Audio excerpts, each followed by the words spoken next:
Hey, it's Aaron, and again, we're going to be talking spaceflight. This time, it'll mostly be about the US's program, considering they made it to the moon. The Soviets also had a moon program, but obviously, they never actually made it to the moon. After Gemini, the next step was the moon. To get to the moon, the US needed something big. Something very big. Something capable of bringing 35,000 kilograms to the moon, roughly the weight of 19 cars. Nothing at the time was capable of doing this, so the US designed the largest rocket ever made, the Saturn V. It's at 110 meters tall and was 11 meters wide.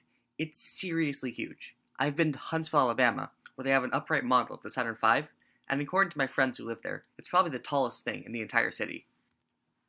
It was split into 5 stages, 2 stages for launching, one for translunar injection, which is just a fancy way of saying stage to boost the rocket to the moon, a service module for capture into the lunar orbit and going back to Earth, and the lunar lander, which was just hidden inside of the fairing and docked with the service module on the way to the moon.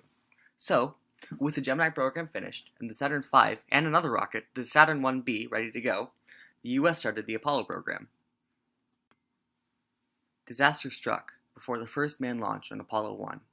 During a routine test, there was a spark in the command module, and because the air was pure oxygen, the fire spread quickly throughout the module, killing Gus Grissom, Ed White, and Roger Chaffee. This halted the program, and NASA launched a full-scale investigation of the tragedy. The command module was found to be extremely dangerous, and major changes were made, such as changing the atmosphere from pure oxygen to a more Earth-like atmosphere. NASA also halted manned flights for 20 months while continuing unmanned flights to test the Saturn V. Manned flights resumed on Apollo 7, the first manned spaceflight since Apollo 1. Its purpose was to test out the new command module, and although they did do that, there was a bit of a mutiny on board. After that was Apollo 8, which sent the first humans out of low Earth orbit to the moon. They orbited the moon 8 times before returning to Earth. They did not land because it was only a test of the command module, and the lunar lander was still under development. Apollo 9 performed the first docking of the lander in low Earth orbit to make sure that it could be used.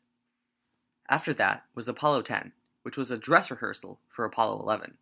It went back to lunar orbit, where the lunar module undocked from the service module and flew within 16 kilometers of the lunar surface. They couldn't land, however, because NASA did not fill the lunar module with enough fuel to return from the surface if they did not land. Not that they would have anyway, because that would have been stupid. But after that, NASA was ready to land on the moon. Apollo 11 took off from Cape Canaveral on July 16, 1969. They reached orbit, docked with the lander, and went on their way to the moon. After 3 days, they reached the moon and went into orbit. The lunar lander undocked from the service module and began its descent to the lunar surface. A couple of things went wrong, including some computer errors, and the landing took a bit more fuel than expected.